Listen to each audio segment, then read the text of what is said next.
Self-harm is one of the most widely misunderstood ways of coping with life. Human beings are not the only mammals that use self-mutilation or use cutting or self-harm as a way to cope. Animals such as monkeys and birds that are in confined cages or in a confined state for a very long time have also suffered from self-mutilation. These places include zoos, exhibits, and laboratories. Having said this, self-mutilation and self-harm are an effort to not only cope with emotion, but being in a state of isolation or internal isolation for an extremely long time. Oftentimes, people that self-harm or self-mutilate are in or engage in group functions or be around people. However, they feel extremely lonely or isolated internally. The fundamental belief of a person that self-mutilates or self-harms is that they are not enough, that they are too much, and that they are essentially do not know how to manage their emotions nor use their innate abilities or sense of being to basically benefit themselves. Oftentimes, it is very misunderstood that people that self-harm or self-mutilate are trying to kill themselves or trying to end their life. And this is not always the case. Not all people that want to self-harm want to end their life. Self-harm and self-mutilation are essentially a coping mechanism, and they do not understand how to function to feel better. So essentially, the self-mutilation is to feel better and to release endorphins. Just like drugs, alcohol, any type of coping mechanism is a way to stimulate the brain to release a feel-good chemical. Now, people that self-harm typically don't live a life that feels very good for them. They definitely don't have very good boundaries, nor they typically tend to be people pleasers, and they often struggle with another form of disorder or maladaptive behavior such as OCD or anorexia. These habits actually stem from perfectionism. Perfectionism is a way to stem away from being criticized. People that are deathly afraid of being criticized have either had a critical parent or have been in a very critical situation where there wasn't enough praise and too much criticism. So criticism often feels like a threat to the person, and it often has to do with a lot of inner wounds or inner child wounds. People that self-harm are usually two types of people. One person is usually the explosive, impulsive self-harmer, and the other one is very, does it on a daily basis. And it usually is they usually have a place that they do it. Oftentimes, people that don't self-harm don't really understand the benefit of the self-mutilation, and it is a way to feel better. A lot of people claim that they feel very held within their own body, or they feel really held back, and they are not able to express their true emotions without feeling shame or guilt. So basically, this emotion or their way of being is basically bottled within their internal self, so it's very difficult for them to express emotions and not feel dismissed. A very important component in self-harm, and actually the lack of the neurotransmitter oxytocin, is a very important neurotransmitter. It is used in mothers that have just given birth, and the brain produces a very large amount of oxytocin, which is a bonding hormone. This is also a hormone that allows us to connect with other people and bond with other people. So essentially, when a person self-harms and self-mutilates, they don't have that connection, even though they might be around a lot of people. They oftentimes feel dismissed and not heard and unseen. So essentially, their inner being is not being nurtured, or it's not being nourished. So most people think that nurturance is just hugging, kissing, cuddling. That's a form of nurturance. There's also other types of nurturance, and all nurturance is to be able to see what a person or animal needs and being able to be affectionate or have the ability to understand what that animal needs or that plant needs or that person needs, and being able to see that and meet it directly. People that are unaware of their emotional nutrition tend to want to tend to other people based on what feels good for them. So taking time to understand people that self-harm is going to be very beneficial for that person, and not necessarily trying to make them feel better. Your focus, if you are a person that is an impulsive self-harmer, is going to be very beneficial. I often recommend, if you are a person that self-harms, to reach out to a professional or someone that is willing to help you with this coping mechanism. The first step to self-harm is to recognize that you do have a problem and to recognize your triggers. A trigger is an emotional wound that has been stepped on or has been pushed for a very long time, and it usually stems from childhood. Your body actually tries to adapt to your triggers, but essentially a trigger is just something that is a very deep emotional wound or physical wound, and when it's pressed, you have a very large reaction to a typically small problem. So a trigger could be not having a clean house. Maybe it is a form of a person, like their voice may be triggering to you, or a person that maybe doesn't do the dishes, or you go inside the house and the dishes aren't done.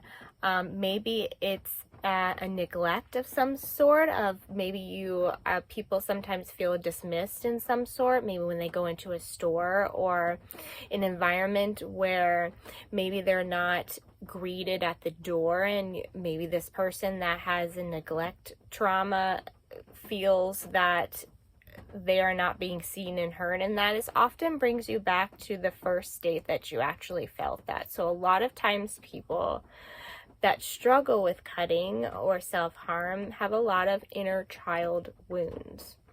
I often refer to the inner being in a lot of my videos, and this has to do with basically yourself, and it makes up your emotions, your mental mind, like how you think, your attachment style, or basically how you relate to people. It also has to do with your likes, dislikes. Like, this is a being that no one can see, and it's beyond your physical self or what people can see visually. So I often recommend people that struggle with cutting to understand their attachment styles. And then there's many quizzes on YouTube or Google that you can know what kind of attachment style that you have. And not everyone has the same attachment style. This is how you bond and relate to people. People that self-mutilate and self-harm have a very difficult time of bonding with other people, so therefore they cannot bond or nurture themselves. My second point that I'm bringing up is when you are in a state of being in that state of you feel very helpless in your own body, or you feel like you're having that very large emotional state, even though you might know that you're being triggered, it's very difficult to get out of that state by yourself. And so it's very helpful to focus your attention on something else. And hot and cold items are going, or like a hot shower, or being around like something that is physically going to alter how you feel, is going to be very beneficial for you, such as showers, warm foods. Maybe it is a weighted blanket or something that is going to in a healthy manner, alter your state of physical being.